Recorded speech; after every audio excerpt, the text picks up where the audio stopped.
Hello student, कक्षा 7वीं वाले पिछले वीडियो में हमने अध्याय 9 तापमान का पहला पार्ट डाल दिया था। आज हम अध्ययन करेंगे तापमान के दूसरे पार्ट का, है ना, जिसमें हमको पढ़ना है तापमान को प्रभावित करने वाले कारक, है ना।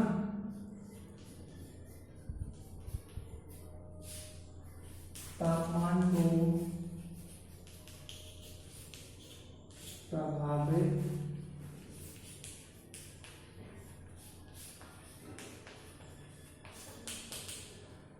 तापमान को प्रभावित करने वाले कारक। तापमान को प्रभावित करने वाले कारकों का मतलब होता है ऐसे कौन कौन से तत्व हैं या ऐसे कौन कौन से गुण हैं जिनके द्वारा तापमान में अंतर आता है। प्रभावित करने वाले तापमान को बदल देते हैं ना, या अंतर कर देते हैं। जैसे आप समझेंगे, पहला बिंदु है सूर्य की किरणों का झुकाव।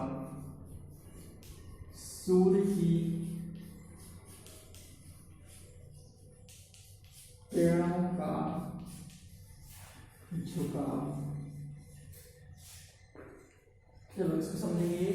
सूर्य की किरणों का झुकाव किस प्रकार तापमान को प्रभावित करता है। ठीक है, हमने कल ही बताया था, ये इस तरह सूर्य बना ले रहे हैं ना, ये सूर्य यहाँ है,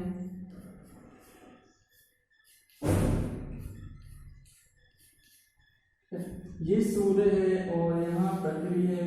पृथ्वी क्या करती है, सूर्य का चक्कर लगा रही है ना, ये पृथ्वी।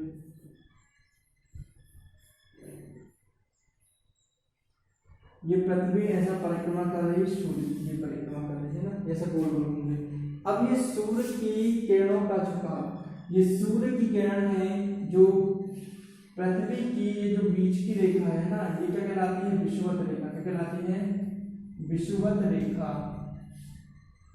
या इसे कहते हैं भूमध्य रेखा। विषुवत या भूमध्य रेखा जो बिल्कुल बीच में गई। ठीक है, ये जो बीच से जाती है, जो पृथ्वी के दो कोनों को मिलाती है, पृथ्वी की पर्दे को मिलाने वाली रेखा क्या कहलाती है, विषुवत रेखा। ठीक है, ये बिल्कुल बीच से जाती है।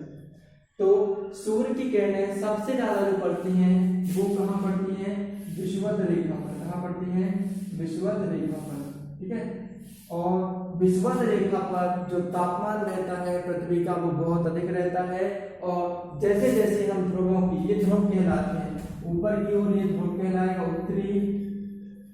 उत्तरी ध्रुव, और नीचे की ओर ये कहलाएगा दक्षिणी ध्रुव। ठीक है, तो विषुवत सूर्य की किरणें जो होती हैं, ठीक है, सूर्य की किरणें विषुवत रेखा पर सबसे अधिक पड़ती हैं, इसलिए विषुवत रेखा का तापमान या विषुवत रेखा या भूमध्य रेखा के आसपास के क्षेत्रों का तापमान अधिक रहता है। और जैसे जैसे हम कहाँ पर ध्रुवों की ओर बढ़ते हैं, चाहे वो उत्तरी हो या दक्षिणी हो, तो जैसे जैसे हम ध्रुवों की ओर जाते हैं तापमान क्या होता जाता है, कम होता जाता है। ये आपको इस पॉइंट में लिखना है, बन जाएगा। एक बार और समझो, सूर्य की किरणों का झुकाव बेस करना है, आपको लिखना है सूर्य की किरणें पृथ्वी पर सबसे अधिक कहाँ पड़ती हैं, विषुवत रेखा या भूमध्य रेखा पर पड़ती हैं। जिससे जब सूर्य की किरणें जिस रेखा पर पड़ेगी तो उसके आसपास का क्षेत्र क्या हो जाएगा, या उसके आसपास का क्षेत्र क्या होगा, अधिक गर्म होगा, है ना। तो सूर्य की किरणें सबसे ज्यादा विषुवत रेखा या भूमध्य रेखा पर पड़ती हैं, जिससे उसके आसपास के क्षेत्र का तापमान क्या रहता है, अधिक रहता है। जैसे जैसे हम ध्रुवों की ओर बढ़ते हैं, देखो यहाँ पे तापमान ज्यादा है, इस तरफ जैसे जैसे ऊपर की ओर बढ़ते जाएंगे तो तापमान क्या होता जाएगा, कम होता जाएगा। ठीक है, तो जैसे जैसे हम ध्रुवों की ओर बढ़ते हैं तो तापमान क्या होता जाता है, कम होता जाता है। ठीक है, तो ये इसका पॉइंट है, ये इतनी दो लाइन। दूसरा है आपका वायुमंडल की किरणों द्वारा तय की गई दूरी। ठीक है, दूसरा है, यहां लिख दे रहे हैं ना, वायुमंडल की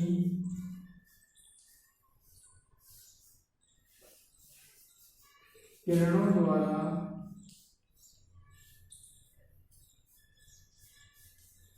तय की गई दूरी।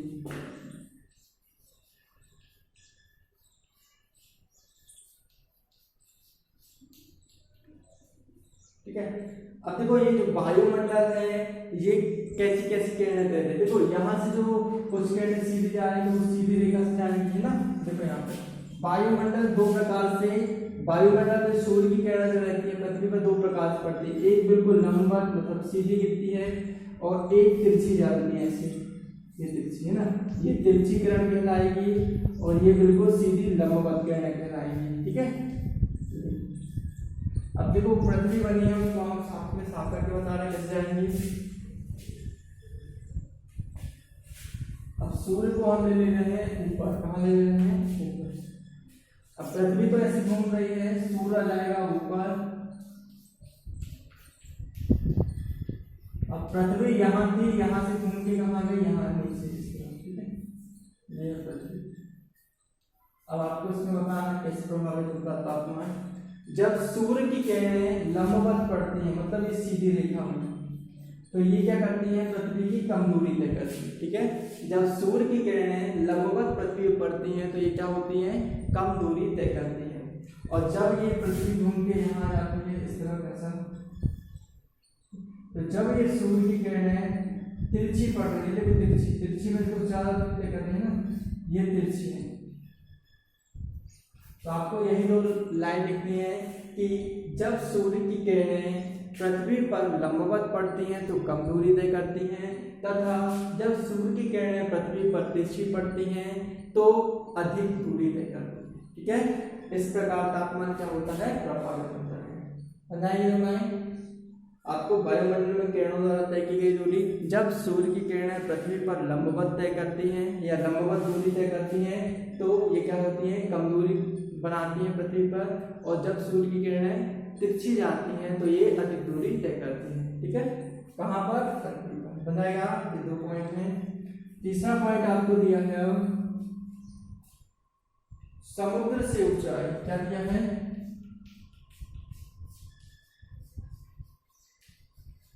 समुद्र से ऊंचाई। आपको एक चीज याद रखना है, मान लो ये हमारी पृथ्वी है ना, जहां हम खड़े हैं, ये जमीन, ठीक है, जो भी कह लो आप, पृथ्वी है या जमीन है, इसके नीचे क्या है, पानी है, ये समुद्र है, क्या कहलाएगा, समुद्र। और ऊपर क्या है, वायुमंडल है ना, ये क्या है, वायुमंडल। वायुमंडल के अंदर बातें बताई थी, क्षुमंडल, समतापमंडल, मध्यमंडल, अधोमंडल, ब्रह्ममंडल, बताया था उष्ममंडल। तो ये ऊपर है। ठीक है, तो हमने एक चीज और बताई थी कि जैसे जैसे हम समुद्र तल से, क्या है, समुद्र का तल बिल्कुल नीचे का छोर, जैसे जैसे हम ऊपर की ओर जाते जाते हैं वैसे वैसे तापमान क्या होता जाता है, कम होता जाता है ना। तो समुद्र तल ये है, जैसे जैसे हम ऊंचाई में बढ़ते जाएंगे तापमान क्या होता जाएगा, कम होता जाएगा। ठीक है, तो आपको ये बताना है समुद्र से ऊंचाई, तो समुद्र के तल से जैसे जैसे ऊंचाई पर जाते जाते हैं वैसे वैसे तापमान क्या होता जाता है, कम होता जाता है। आपको ये अब कितना कम होता है ये बताना है। तो प्रति 165 मीटर की ऊंचाई पर, प्रति 165, मान लो ये 165 मीटर की ऊंचाई है ना, यदि यहाँ पर 50 डिग्री सेंटीग्रेड तापमान है, 165 की ऊंचाई पर पहुंचे तो 1 डिग्री सेल्सियस क्या हो जाएगा, कम हो जाएगा। तो 50 यहाँ था, यहाँ हो जाएगा कितना, 49। ठीक है, तो प्रति 165 मीटर की ऊंचाई पर जाने पर तापमान जो रहता है 1 डिग्री सेल्सियस क्या हो जाता है, माइनस हो जाता है या कम हो जाता है। ठीक है, 1 डिग्री सेल्सियस क्या हो जाएगा, कम हो जाएगा। तो प्रति कितने मीटर की ऊंचाई पर जाता है, तो 165 मीटर की ऊंचाई पर बन जाएगा। इतना ही बस लिखना आपको, समुद्र से ऊंचाई। तो समुद्र की सतह से ऊंचाई पर जाने पर तापमान क्या होता जाता है, घटता जाता है। कैसा जाता है, घटता जाता है। प्रति 165 मीटर की ऊंचाई पर जाने पर तापमान 1 डिग्री सेल्सियस क्या हो जाएगा, कम हो जाएगा। चौथा पढ़ेंगे अपन दिन की अवधि। क्या लिखा है, दिन की अवधि। अच्छे समझना, दिन में क्या होता है, सूर्य उपस्थित रहता है तो तापमान कैसा रहेगा, ज्यादा रहेगा कि कम रहेगा, ज्यादा रहेगा, है ना। सूर्य क्या करता है, अपनी किरणों को पृथ्वी में भेजता है जिससे तापमान ज्यादा रहता है। और रात्रि के समय सूर्य उपस्थित नहीं रहता है, ठीक है, अस्त हो जाता है, इसलिए पृथ्वी का तापमान जो रहता है वो कैसा रहता है, ठंडा रहता है। बस यही लिखना है दिन की अवधि, ठीक है। तो दिन की अवधि में सूर्य जो है पृथ्वी पर निकलता है, ठीक है, जिससे पृथ्वी का तापमान अधिक रहता है, और रात्रि के समय सूर्य अस्त हो जाता है या डूब जाता है, जिससे पृथ्वी का तापमान क्या हो जाता है, ठंडा हो जाता है। समझ आएगा? ये 4 कारक हैं, आपको इस प्रकार हमारा वायुमंडल प्रभावित होता है इन 4 कारकों से। ये इंपॉर्टेंट क्वेश्चन है, एग्जाम में आता है, आपको समझ में आ गया होगा, ठीक है। आपको समझकर अपनी कॉपी में इसको नोट करना है, ठीक है।